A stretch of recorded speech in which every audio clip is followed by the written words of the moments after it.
Hello मेरे प्यारे बच्चों, मैं श्याम सुनील सर आज आप लोगों के बीच में एक नए टॉपिक्स के साथ आया हूं। आज की जो टॉपिक्स होगी वो हमारा प्रेजेंट कंटिन्यूअस का होगा। इसके पहले हमने प्रेजेंट इंडेफिनिट को पढ़ा और उसके बारीकियों को हमने समझा कि प्रेजेंट इंडेफिनिट कैसे और कहाँ पे लगाया जा सकता है और उसकी पहचान क्या क्या होती है और उसका स्ट्रक्चर कैसे बनता है। इन सारी चीज़ों पे हमने काम किया। तो आज जो है प्रेजेंट कंटिन्यूअस को हम प्रेजेंट और कंटिन्यूअस इन दोनों को अलग अलग करके इनकी बारीकियों को समझेंगे कि प्रेजेंट कंटिन्यूअस होता है क्या, इसकी पहचान एक्चुअल क्या होती है, हम पहचानने में कहाँ गलती करते हैं। आज हम सारी चीजें इस वीडियो में देखेंगे। चलिए स्टार्ट करते हैं। देखिए यहाँ पर प्रेजेंट कंटिन्यूअस टेंस। अब आपको जरा ध्यान रखना है, ये आपका प्रेजेंट टेंस है, कंटिन्यूअस टाइम है। इसकी पहचान की अगर हम बात करें, कोई कार्य होता है, ठीक है, कोई कार्य है, यहां से एट फर्स्ट हम कार्य का प्लान बनाते हैं, योजना बनाते हैं। पहले कोई काम शुरू करने से पहले योजना बनती है। योजना बनने के बाद में यहां से कार्य को हम क्या करते हैं, स्टार्ट करते हैं। आफ्टर सम टाइम हम कार्य को स्टार्ट करते हैं और यहां से देखिए कार्य क्या है, स्टार्ट है। यहां पर यानी स्टार्ट है, या तो हम कह सकते हैं कंटिन्यूअस, जारी है, कंटिन्यू है ना। शुरू तो यहां से हुआ, ठीक है, शुरू स्टार्ट यहां हुआ, लेकिन यहां पर काम जारी है, यानी कंटिन्यू है। और देखिएगा आफ्टर सम टाइम, यानी कुछ समय के बाद ये काम क्या होगा, फिनिश भी हो जाएगा, समाप्त भी हो जाएगा। बात समझ रहे ना। यानी कुछ समय पहले कार्य शुरू हुआ और कुछ समय बाद कार्य समाप्त हो जाएगा, लेकिन जो ये बीच में जारी है कार्य, हम इसी को कंटिन्यूअस बोलते हैं। ध्यान रखेंगे, यही हमारा क्या है, कंटिन्यूअस है। यानी कहने का मतलब आपका काम जिस समय आप कह रहे हो, कंटिन्यूअस को जरा समझेंगे।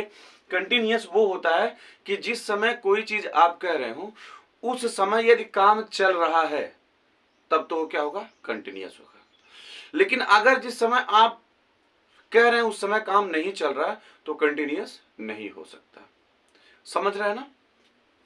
तो आप जिस समय बोल रहे हो उस समय काम चलना चाहिए। क्लियर ना। उसी समय जब काम चलेगा तो हम कंटिन्यूअस बोलेंगे। जैसे एग्जांपल के थ्रू आप समझा दूं मैं आपके। जैसे कहीं कहीं लिखा जाता है रोड बन रहा है, रोड बन रहा है। अब यहां पर दो तरीके की चीजें हैं। एक तो मान लीजिए रोड है, ये रोड का काम है, यहां बहुत सारे लेबर काम कर रहे हैं, बहुत सारे लेबर काम कर रहे हैं। अब ध्यान रखो, ये सारे लेबर क्या कर रहे हैं, काम कर रहे हैं। अगर जिस समय आप बोल रहे हैं कि रोड बन रहा है, मान लीजिए कोई रिश्तेदार आपके घर आते हैं तो बोलते हैं रोड बन रहा है, अगर उस समय लेबर काम कर रहे हैं, काम जारी है, तब तो वो क्या है, कंटिन्यूअस है। लेकिन ऐसा भी बहुत होता है कि रोड को उखाड़ दिए, गिट्टी वगैरह गिरा दिए, स्टोन सारे गिरा दिए, उसके बाद में क्या होता है, काम बंद, और फिर भी लोग बोलते हैं कि रोड बन रहा है। तो वो एक्चुअली कार्य उस समय जारी नहीं है, वो कंटिन्यूअस नहीं हो सकता। भले वो कह रहे हैं रोड बन रहा है, लेकिन क्योंकि वहां लेबर काम नहीं कर रहे हैं। यानी जब काम चालू होगा, कंटिन्यू होगा, वही कंटिन्यूअस होता है। अन्यथा हम दोनों तरीके से बोल रहे हैं, रोड बन रहा है और रोड बन रहा है। समझ रहे हैं ना। तो जब बन रहा है, आदमी काम कर रहे हैं, तब तो कंटिन्यूअस है। लेकिन अगर आदमी नहीं है, उखाड़ पुखाड़ के छोड़ दिए, तो वो हमारा कंटिन्यूअस नहीं हो सकता। क्लियर। आई होप आपको समझ में आया होगा। चलिए देखिए, तो कंटिन्यूअस, अब यहां थोड़ा सा हम इसका देख लेंगे स्ट्रक्चर। द वर्क और action start sometimes before and must get an end after some time, but the work is going on at the time of speaking. ये क्या कह रहा है कि जरा समझोगे, कोई कार्य कुछ समय पहले, बिफोर, कुछ समय पहले क्या होगा, स्टार्ट होगा। जैसे यहाँ कुछ समय पहले यहां से स्टार्ट हुआ, कुछ समय पहले स्टार्ट होगा, and must get an end after some time, और कुछ समय के बाद, यानी कुछ समय के बाद क्या होगा, समाप्त भी होगा। वास्तव में कुछ समय पहले शुरू हुआ और कुछ समय बाद समाप्त हो जाएगा। But the work is going on at the time of speaking. लेकिन कुछ समय पहले स्टार्ट हुआ, कुछ समय बाद खत्म हुआ। लेकिन ये बीच वाला जब हम बोल रहे हैं, जिस समय हम बात को कह रहे हैं, ये हमारा क्या होता है, कंटिन्यूअस होता है। यानी जिस समय मैं बोल रहा हूं उस समय काम चलना चाहिए, वो हमारा क्या हो जाता है, कंटिन्यूअस हो जाता है। आपको क्लियर समझ में आया है ना। यानी कंटिन्यूअस वही है, जब आप कह रहे हो उस समय काम चलना चाहिए। क्लियर। और प्रेजेंट के लिए आप है लगा लेते हैं, ठीक है ना। चलिए अब देखते हैं आगे। अगर हम इसकी अब बात कर लें, इसके स्ट्रक्चर की, तो ध्यान रखिए स्ट्रक्चर को मैंने पहले बता रखा है कि अगर ये टेंस प्रेजेंट है तो ध्यान रखेंगे सबसे पहले हम सब्जेक्ट लिख लेते हैं। टेंस कौन है? प्रेजेंट। ये V1 और V5 वर्ब का first form and fifth form आपका क्या होता है? Present tense. और प्रेजेंट टेंस के बाद अब ध्यान रखिए कंटिन्यूअस। कंटिन्यूअस किस फॉर्म को? वर्ब के फोर्थ फॉर्म को। इसके बाद में अदर वर्ड।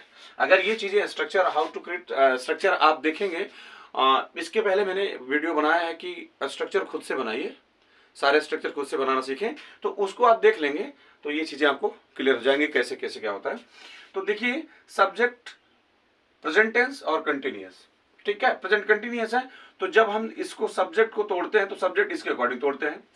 सब्जेक्ट हमारा हो जाएगा, सब्जेक्ट तो चेंज नहीं होगा, जो लिखा होगा वही होगा, लेकिन इसको हम इसके अकॉर्डिंग तोड़ते हैं। और ये वर्ब का फोर्थ फॉर्म है और वर्ब का फोर्थ फॉर्म बी फैमिली के साथ आता है, तो बी फैमिली का हम यहाँ पर V1 और V5 ले लेते हैं, यानी इसको इसके अकॉर्डिंग तोड़ते हैं। तो जब यहाँ B4 है तो B4 बी फैमिली के साथ आता है, तो बी फैमिली का हम क्या ले लेंगे? V1 और V5। तो V1 V5 इसका क्या होता है? इज एम आर, ये हो जाएगा। और इसके बाद में B4। अब इसके बाद कोई वर्ब नहीं है, इसी को हम छोड़ देते हैं। क्लियर? इसके बाद अगर कोई वर्ब होता तो इसको उसके अकॉर्डिंग तोड़ लेते, लेकिन नहीं है तो छोड़ देंगे। अब इसके निगेटिव की बात करें तो ऑक्सिलरी के साथ हमेशा ध्यान रखना, ऑक्सिलरी के साथ इज एम आर, ऑक्सिलरी के साथ हमेशा हम क्या जोड़ देते हैं? नॉट। और इसके बाद में वर्ब का फोर्थ फॉर्म हो जाएगा, अदर वर्ड हो जाएगा। क्लियर? अगर आपको इंट्रोगेटिव बनाना है, डायरेक्ट क्वेश्चन बनाना है, तो इसको इज एम आर को पहले कर लेते हैं, इज एम आर। बाकी चीजें वैसे सेम रहती हैं। सब्जेक्ट अपनी जगह पे आप B4 लगा लीजिए, अदर वर्ड, प्लस यहाँ क्वेश्चन रिमार्क हो जाएगा। अब इसका निगेटिव करना चाहते हो तो जैसे आर नॉट यहाँ पर है लिखा है, कंट्रास्ट फॉर्म लिख दीजिए, या तो ऐसे इज एम आर, ठीक है ना। प्लस यहाँ सब्जेक्ट आप लिख करके नॉट भी यहाँ लिखा जाता है, not plus B4 plus other word, आप ऐसा भी लिख सकते हैं। या इसका कंट्रास्ट फॉर्म भी होता है, इजेंट हो जाएगा, एंड हो जाएगा, अरेंट हो जाएगा ना, नॉट इसी के साथ आप जोड़ दीजिए। अब बातें आई क्वेश्चन की, तो WH फैमिली इनडायरेक्ट क्वेश्चन में कुछ नहीं करना है, आपको इसी के पहले WH फैमिली जोड़ देना है, इसके पहले WH फैमिली जोड़ देना है, बाकी सेम चीजें वही होंगे। क्लियर ना? ये चीजें तो आप बेसिकली जानते ही होंगे, तो और कुछ नहीं करना, इसके पहले WH जो क्वेश्चन बना रहा होगा वर्ड उसको जोड़ देंगे, है ना। क्लियर? चलिए अब हम आगे कुछ बढ़ते हैं, मिटाते रहो। चलिए अब देखिए, मान लीजिए काम चलना चाहिए, चलेगा जिस समय, तो यहां पर कंटिन्यूअस का बोध हमें कौन करवाता है? रहा। कौन कराता है? रहा। अब टेंस प्रेजेंट है इसलिए है यहां लगाते हैं, क्योंकि टेंस प्रेजेंट है वही होता है रही और रहे, मतलब है यहां पर हम जोड़ देते हैं, सबके साथ रही है, रहे हैं, ठीक है।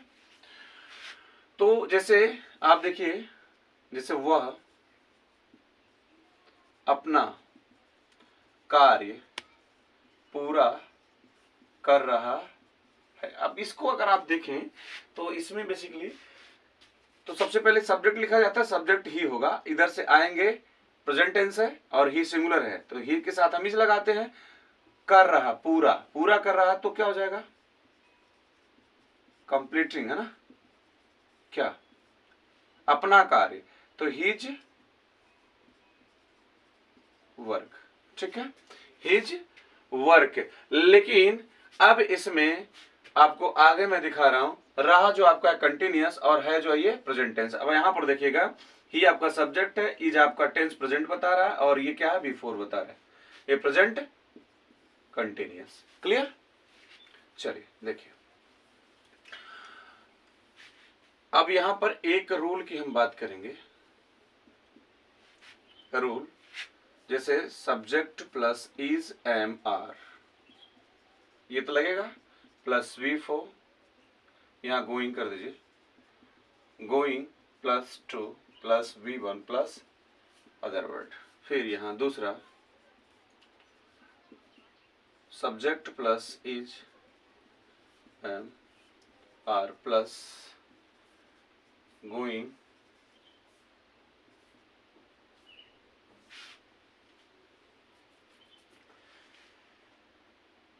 Plus 2 plus make plus object plus verb का first form plus other word. ये क्वेश्चन मार्क, ठीक है ना। अब यहाँ पर एक चीज और होता है, मान लीजिए रूल में third, subject plus is am are plus going होता है, गोइंग के बाद यहाँ टू गेट भी हम लगा देते हैं, to get plus object, object हो जाएगा, ये ऑब्जेक्ट है, इसके बाद में आपका third form plus other word, sorry question mark यहाँ नहीं होगा, यहाँ फुल स्टॉप होगा, क्लियर। तो और या तो फिर रूल नंबर ऐसे भी हो जाएगा,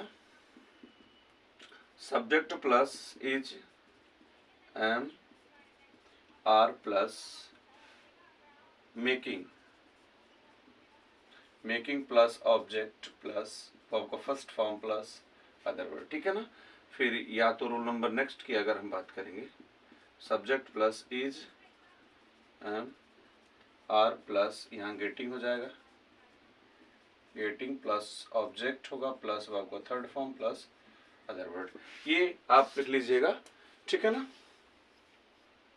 चलिए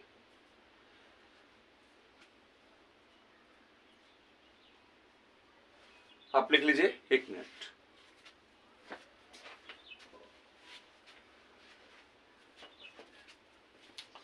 ठीक बेटा, चलिए अब आप देखिएगा, इसको लिख लीजिए, मैं इसको अगली क्लास में डिस्कशन जरूर इस पे करूंगा, ये सारी चीजें आपको मैं बताऊंगा, अभी तो कुछ चीजें देखनी बाकी है।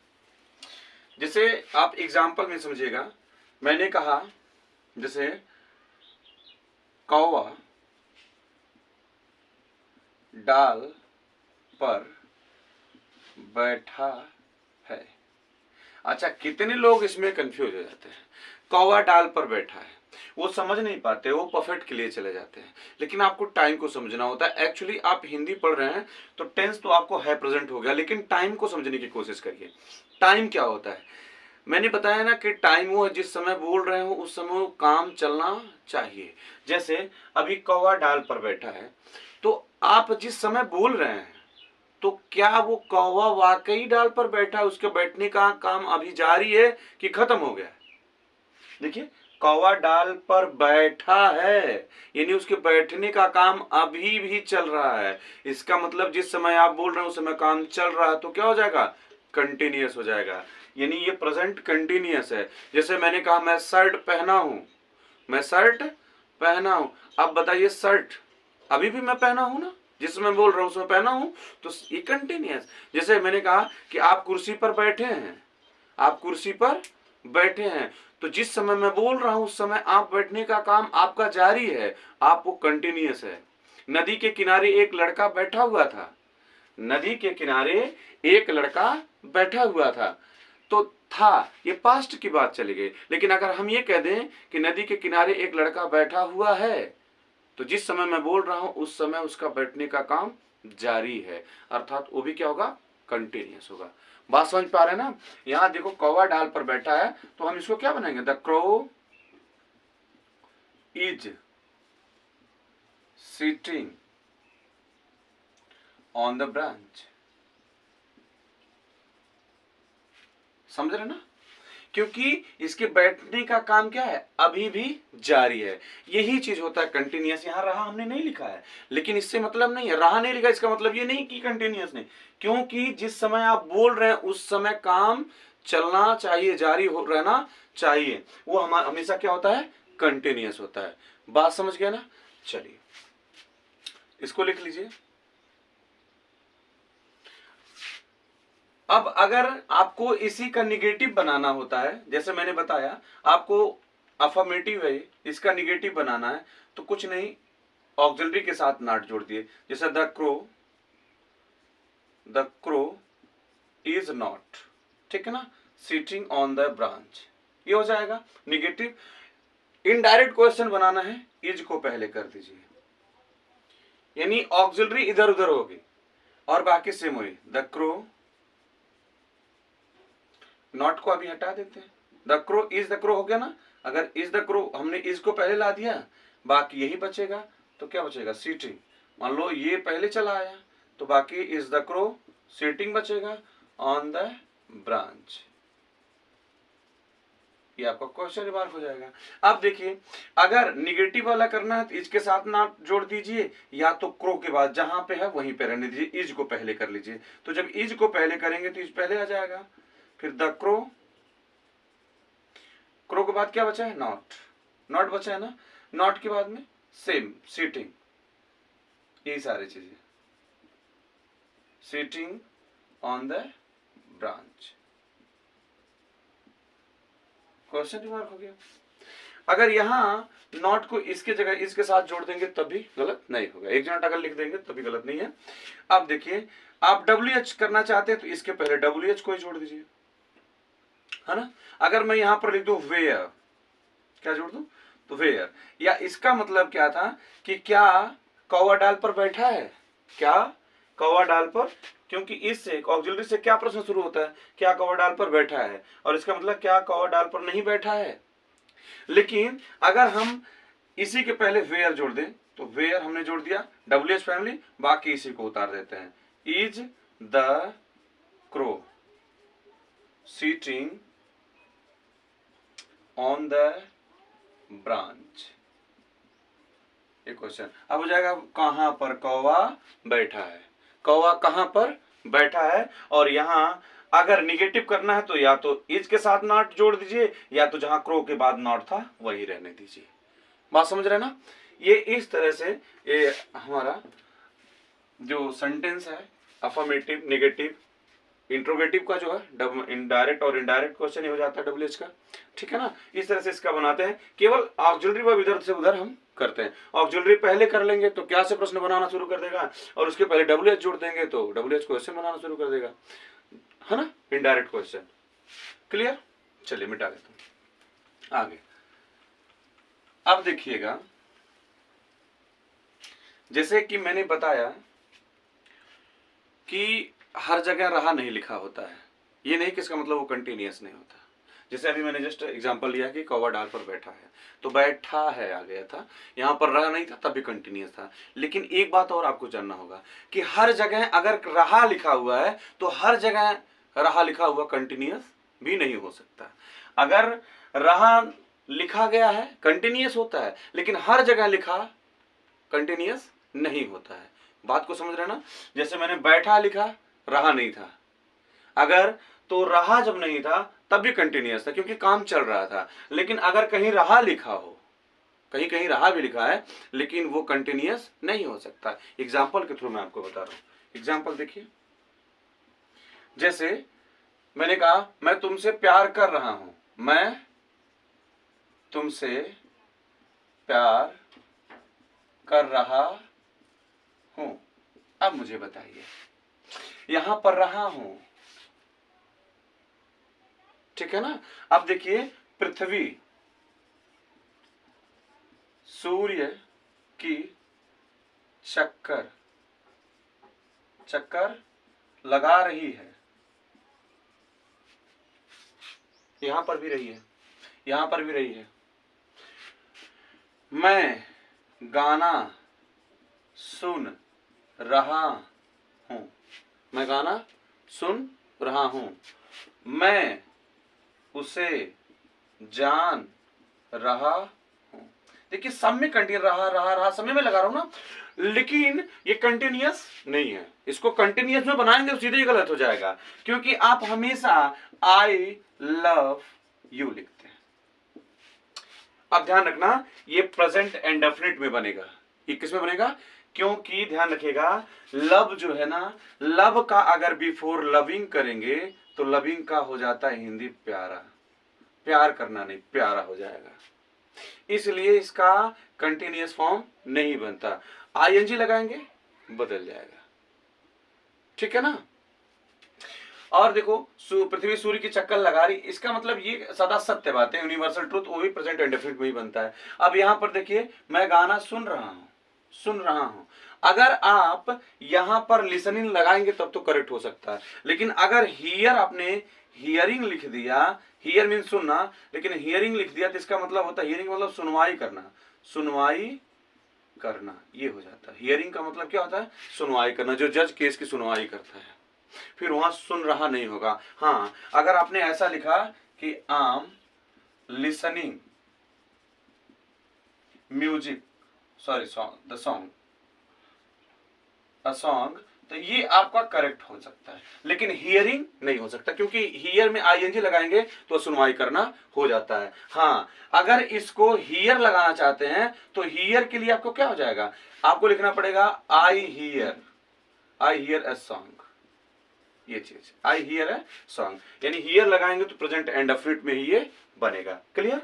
और अगर लिसनिंग लगा रहे तो कंटिन्यूअस में बन सकता है, लेकिन हियर लगाएंगे तो हियरिंग नहीं होगा।